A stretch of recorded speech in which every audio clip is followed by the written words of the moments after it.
So I just did my December budget, and for my family of 5, our total bills and expenses for the month of December is only $1,000. Over the last year, my family has made some really drastic changes in order to decrease our basic living expenses.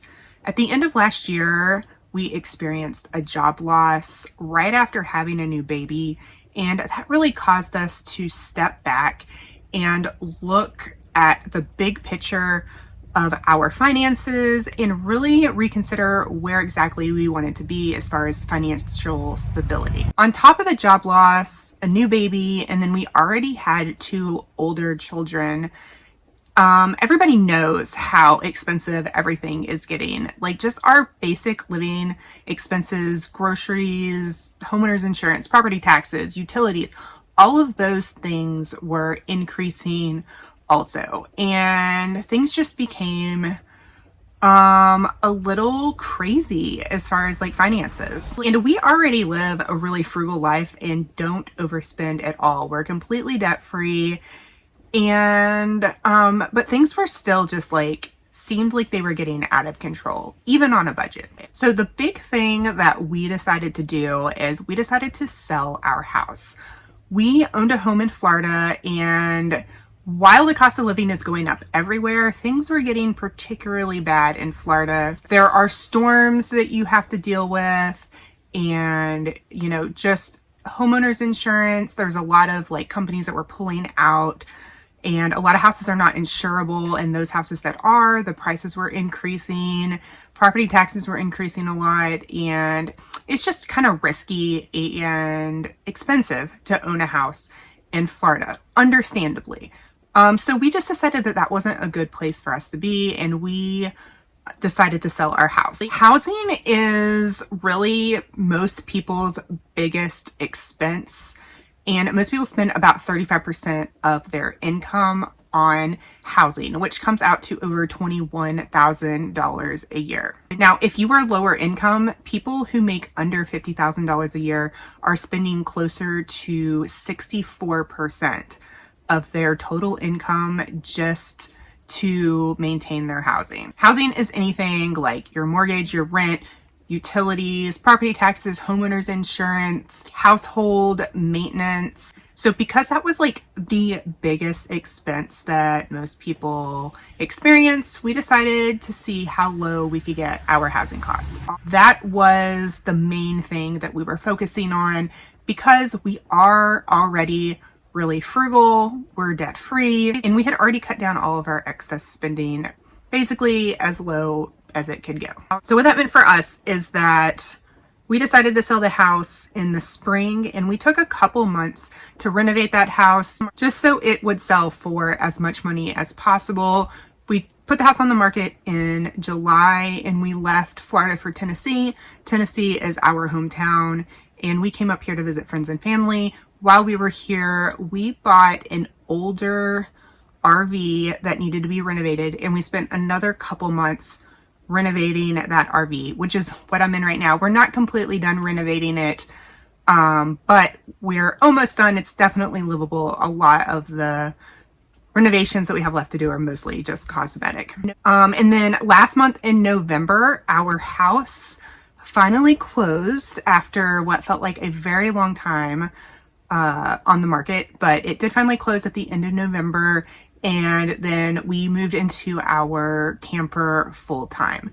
We are not mobile right now. We are stationary while we finish up our renovations and just take a little bit of time to rest and relax after a very busy year that we've had. We have our camper parked on a friend's property. She has a small farm, and so we're able to stay here mostly for free. We are going to be paying for both households, utilities, and water while we are here because we are hooked up to like her utilities and water, and we just offered to go ahead and pay for the whole bill while we're here. So basically what that means on a big picture level is that we traded our $250,000 house in for a $9,000 camper, We bought the camper for $5,800. We put a few $1,000s in it, and like all in, we've spent less than $9,000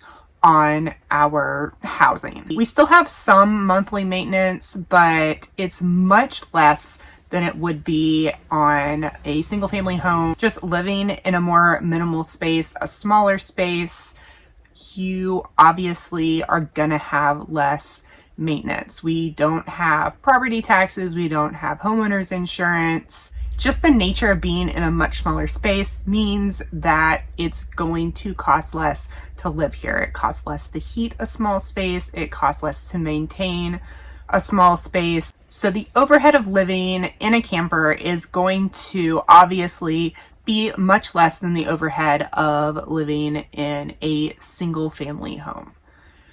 I know I'm going to get some people that are going to say that, but the camper is a depreciating asset. And yes, that's true, but it was just a $9,000 investment. You know, most people spend more than that on a vehicle or a vacation. Both of those are depreciating assets, and you buy those things without even thinking about it. So having a $9,000 living space that depreciates is really not that big of a deal. We still have the money from our home that we are able to invest in other appreciating investments. So, you know, while that's a consideration to make, it's really wasn't a factor in our decision. We still feel like lowering the cost of the overhead of our living expenses is still a much better use of our money. There's a lot of other advantages that come to that as far as being mobile, having more freedom, being able to travel. Real estate is a good investment, but it's not the only investment that someone can make. So let me go ahead and show you a very detailed look at our budget so you can see exactly where all of our spending is going and how we're able to get our bills so low. So my cat has decided to participate in our monthly budget video. So let's try not to disturb her while I show you what our monthly budget is going to be this month. Let's see. Okay, so this is our December budget. This is a Clever Fox budget planner, and I will link it down below if you want to check it out. I absolutely love this budget planner. A lot of you guys have bought it after watching my budget videos and have really enjoyed it. Also, I absolutely love it. This is actually the last calendar, and I'm gonna have to get me a new one after this month. So the reason I like this budget planner so much is just because it helps me set goals. It has this calendar, it has like this monthly budget, and then at the end of the month you can color in like the percentage that you spent in each category and answer these questions. And then there's also this expense tracker that you fill out as you go throughout the month. And it's just been a great planner to help me set goals and meet my goals. So these are all the bills that I have this month and the due dates. And then I also put in here like when I go to the grocery store and all of that. I do have some sinking funds that I just put into savings to pay. Some of these are things that I pay at the end of the year, and then some of them are just like, I don't necessarily need to spend them that month. Like as far as like clothing, I'm not going to spend $40 a month on clothing probably, but that's kind of like just in a savings account for whenever we do need something new. We shop at thrift stores. We get a lot of hand-me-downs, so we don't really spend that much money on clothing. But anyway, my goals for this month are to finish the camper renovations. Mostly, you know, you never completely finish anything, but we need to put in flooring and countertops and a new kitchen sink.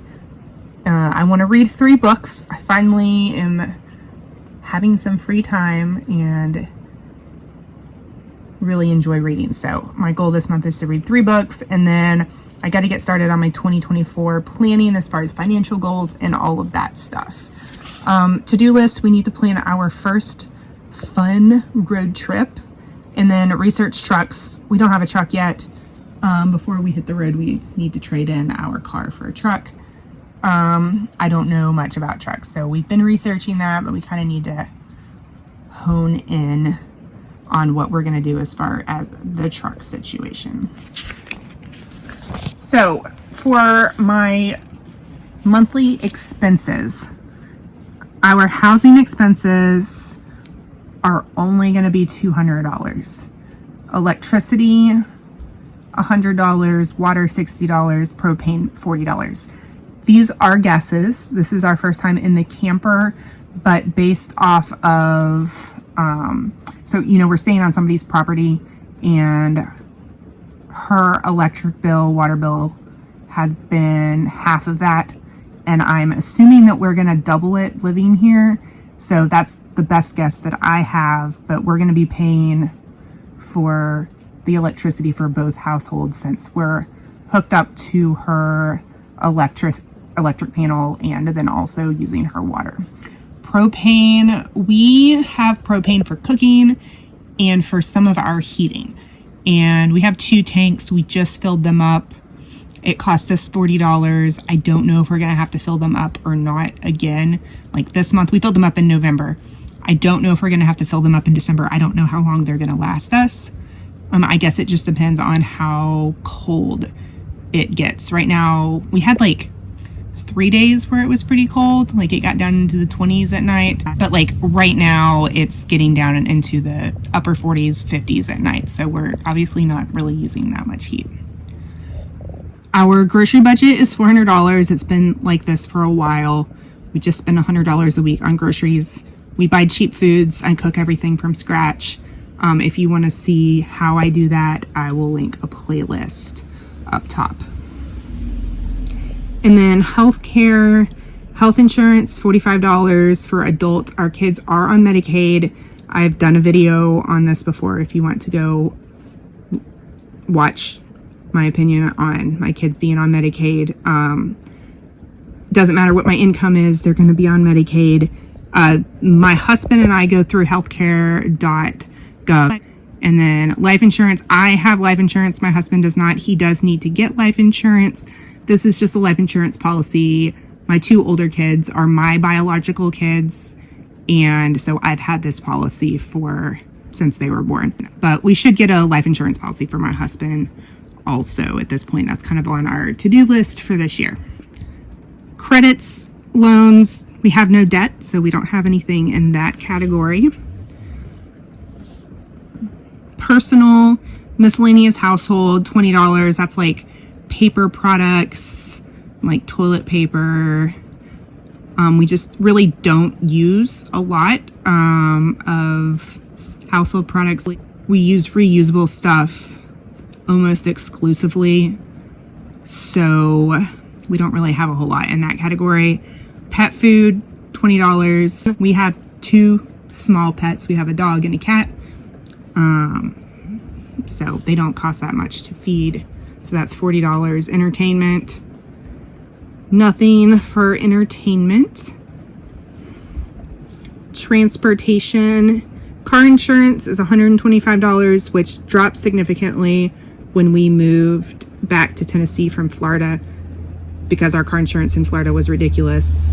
This is for full coverage insurance. We could get it lower if we just had liability, but I don't have a problem keeping full coverage insurance on our 2020 car. It's just makes me feel better. And then gas, $50. It probably won't even be that much because we're not really driving all that much. And then other, this is just savings. Our sinking fund is $150.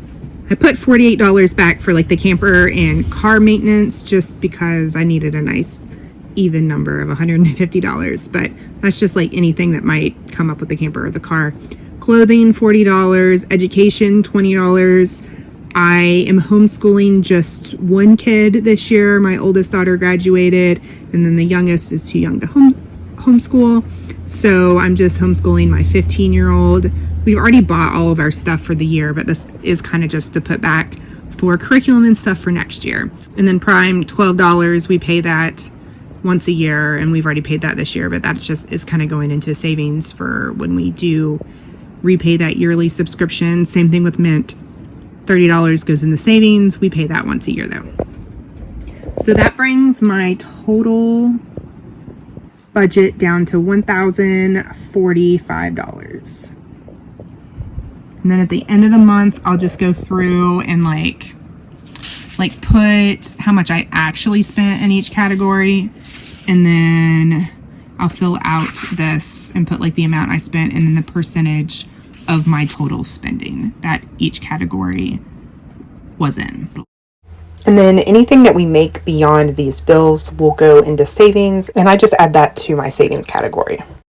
And then I can just answer these questions about if I met my goals, my budget, where I had trouble, what my steps will be next month. And then as I go throughout the month, I can just track my expenses. And I don't really super do this because I don't like go out and spend money really throughout the month, except for like on my bills and stuff. But if you're someone who goes out and like swipes a debit card or pays cash for stuff and you spend like $1 here or there like every day, this can be really useful to just keeping track of exactly how much you're spending and you don't even realize it.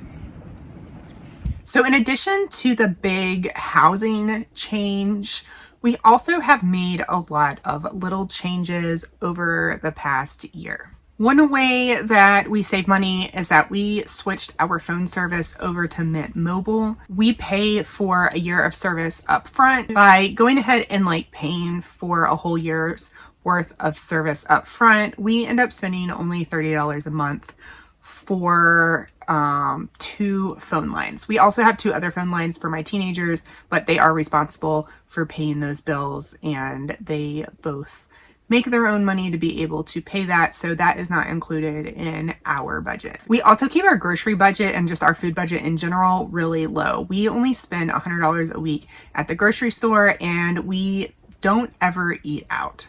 I mean, we might very occasionally go out to eat as a treat, but in general, we always eat from home. And if we're out of the house for the day, we pack food to go.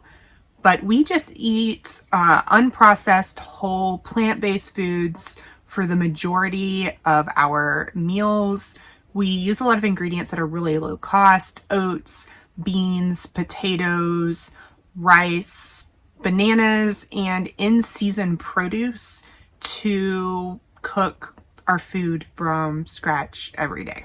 We choose to do mostly free activities with the kids. There's tons of free things available to do, especially for families, that are a lot of fun and don't cost anything. And then we only have one subscription service. We don't have a bunch of different subscriptions to stream shows, or we don't have cable or anything like that. We have Amazon Prime.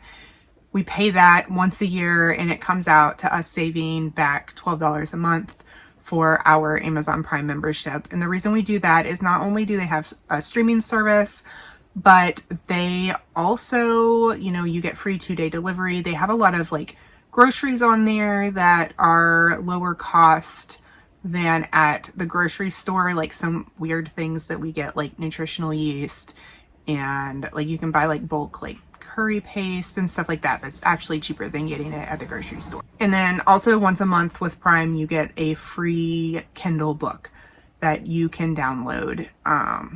So I just love my Prime membership, and it ends up saving me a lot of money. We're not doing all of this because we're lazy and we don't want to work. All of these changes that we've made have actually been a whole lot of work and are definitely harder than just going to work and working a 9-to-5 job. We've done that in the past, and this past year has definitely been more work than that. We've renovated a house, we've renovated a camper, we've moved, we've traveled around, we've sold a house, we've had a new baby, homeschooling. None of this stuff is not a lot of work, but it's what we want to do with our time because we really value our family and our freedom and self-sufficiency. And this is just what works for us. Not being tied down by financial burdens really gives us the freedom to make more choices for ourselves and our families. So we don't have all of these monthly bills and expenses that we are required to pay and keep us in a certain track. If we had a mortgage and a car loan and all of these bills that we had to pay every month, then we would be required to keep a job and wouldn't be able to really make the choices that we've made. I wouldn't be able to homeschool my kids. I wouldn't be able to stay home with them. And it's really important to me to be there with my family. I'm able to work on projects that I value and set goals that I want to set, and not necessarily something that an employer wants me to do. We're going to be able to travel and to experience things that we would otherwise not be able to experience if we were tied down to a 9-to-5 job and a life where we had all of these bills to pay. And having our basic bills so low doesn't mean that we can't spend more money if we want to, and it doesn't mean that we can't earn a lot of money. It just means that we're not committed to paying these certain bills every month, spending this certain amount of money every month, and that we have the freedom to choose what we want to do with our money in a more free way. Some months we may choose to really hyper focus on work and making money and increasing our income and just staying put where we are. And then other months we don't have to worry about that nearly as much, and we have the freedom to book a flight to Thailand and just go hang out there for several weeks if we want to. We don't have a house and utilities and like all of these bills at home that we're required to pay. We can just park our camper somewhere and leave it and go off and do whatever we want to. Or we can take our camper and drive across the United States. And I mean, obviously when you're stationary in a camper, it's a lot less expensive than when you're traveling because gas is really expensive. Staying in places can be pretty expensive, so you have to factor in those things, but those are choices that we make, and we can do those when we want to, or we cannot do them if we don't want to. If you are wanting to see what a monthly budget looked like before we moved into this camper, you can check out this video right here. And as always, thank you guys so much for watching.